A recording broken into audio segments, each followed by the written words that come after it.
पापा देखो आकाश में कितने तारे हैं। हाँ, देखो वह तारा कितना चमक रहा है। पर क्यों? वह ध्रुव तारा है। कितनी सारी तितलियां। वह तितली नहीं है, जुगनू है। जुगनू क्या होता है? जुगनू छोटे कीट हैं।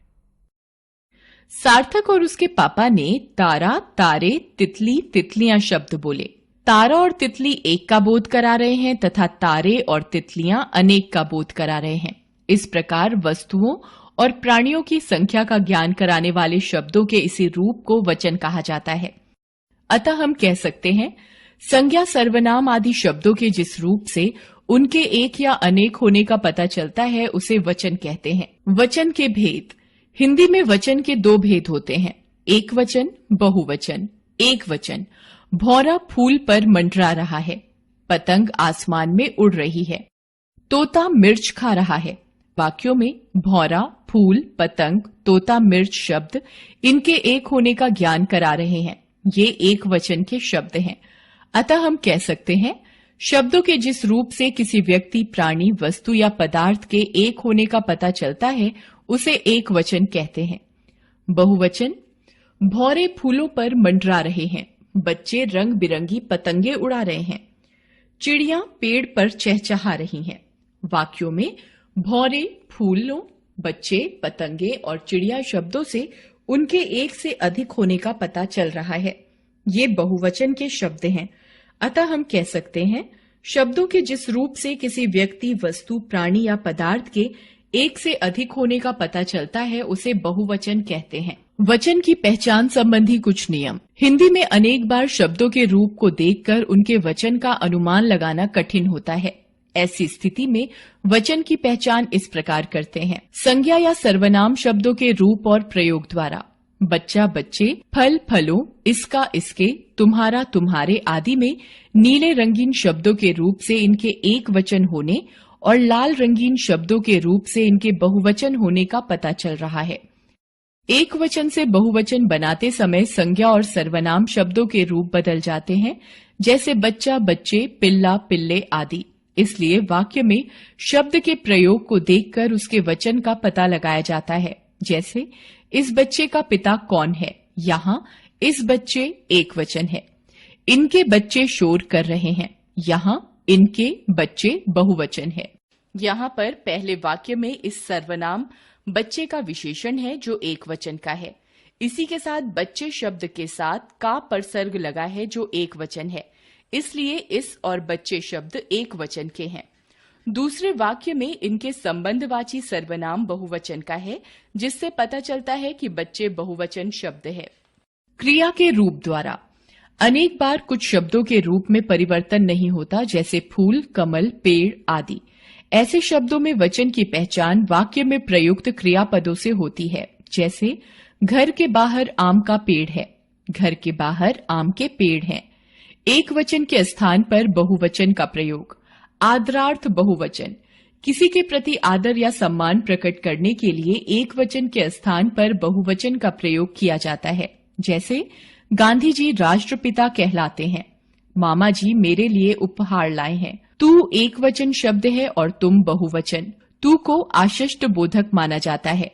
लोक व्यवहार में सम्मान देने के लिए तुम का प्रयोग एक वचन में होता है, जैसे तुम कब आए। सदैव बहुवचन में प्रयोग होने वाले शब्द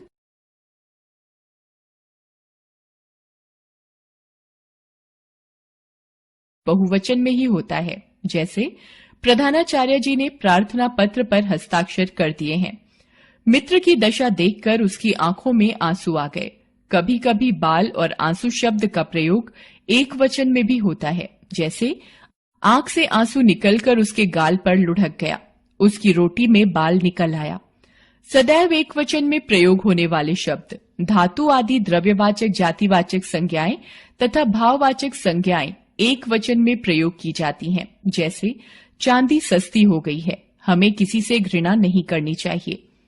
कुछ शब्द घी, चाय, पानी, दही, वर्षा, आकाश आदि एक वचन में प्रयुक्त होते हैं। जैसे, कल से लगातार वर्षा हो रही है, पेड़ की छाया ठंडक पहुंचाती है।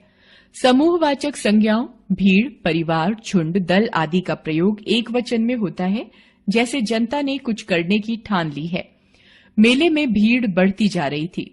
एक वचन द्वारा बहुवचन का ज्ञान।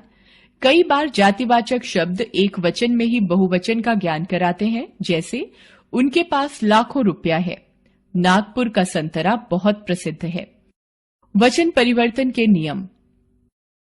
एक वचन से बहुवचन बनाने के कुछ मुख्य नियम इस प्रकार हैं। आकारांत पुल्लिंग शब्दों के आ को ए में बदलकर एक वचन बहुवचन। कौवा कौवे, छाता छाते, खीरा खीरे, गमला गमले, पंखा पंखे, कुर्ता कुर्ते, केला केले, भेड़िया भेड़िए, घड़ा घड़े, गुब्बारा गुब्बारे, कपड़ा कपड़े। अकारांत स्त्रीलिंग शब्दों के अ को ए में बदलकर एक वचन बहुवचन। भेड़ भेड़ें, दीवार दीवारें, नहर नहरें, बेल बेलें, मेज मेजें, दावत दावतें। इकारांत स्त्रीलिंग शब्दों के ई के आगे या जोड़कर एक वचन बहुवचन। निधि निधियां, रीति रीतियां, जाति जातियां, पंक्ति पंक्तियां, लिपि लिपियां। ईकारांत स्त्रीलिंग शब्दों के ई को ई में बदलकर और या जोड़कर एक वचन बहुवचन। मछली मछलियां, मिठाई मिठाइयां, नदी नदियां, मकड़ी मकड़ियां, रोटी रोटियां, लड़की लड़कियां, दवाई दवाइयां, सीटी सीटियां, रानी रानियां। या को या में बदलकर एक वचन बहुवचन। डिबिया डिबियां, पुड़िया पुड़ियां, खटिया खटियां, लुटिया लुटियां। आकारांत स्त्रीलिंग शब्दों में ए जोड़कर अध्यापिका अध्यापिकाएं, सभा सभाएं, भावना भावनाएं, भाषा भाषाएं, कविता कविताएं, गाथा गाथाएं, शिक्षिका शिक्षिकाएं, शाखा शाखाएं, समस्या समस्याएं। उकारांत उकारांत एवं औकारांत स्त्रीलिंग शब्दों में ए जोड़कर एक वचन बहुवचन। वधु वधुएं, धेनु धेनुएं, गौ गौएं, धातु धातुएं। जन लोग वृंद गण जोड़कर एक वचन बहुवचन। शिक्षक शिक्षकगण, पाठक पाठकगण, प्रजा प्रजाजन, मुनि मुनिगण, विद्यार्थी विद्यार्थीगण, मजदूर मजदूर लोग, पक्षी पक्षीवृंद, मंत्री मंत्रीगण, छात्र छात्रवृंद।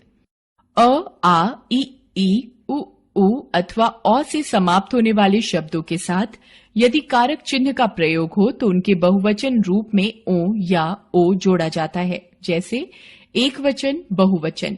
बच्चा बच्चों ने, वधु वधुओं को, कमरा कमरों की, तलवार तलवारों से, गौ गौओं पर, घर घरों में, बकरी बकरियों ने, लड़का लड़कों, नदी नदियों का।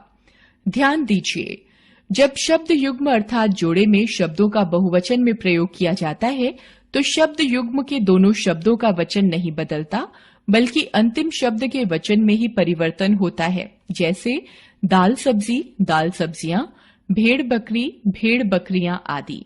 याद रखें, संज्ञा के एक या अनेक होने का ज्ञान कराने वाले रूप को वचन कहते हैं।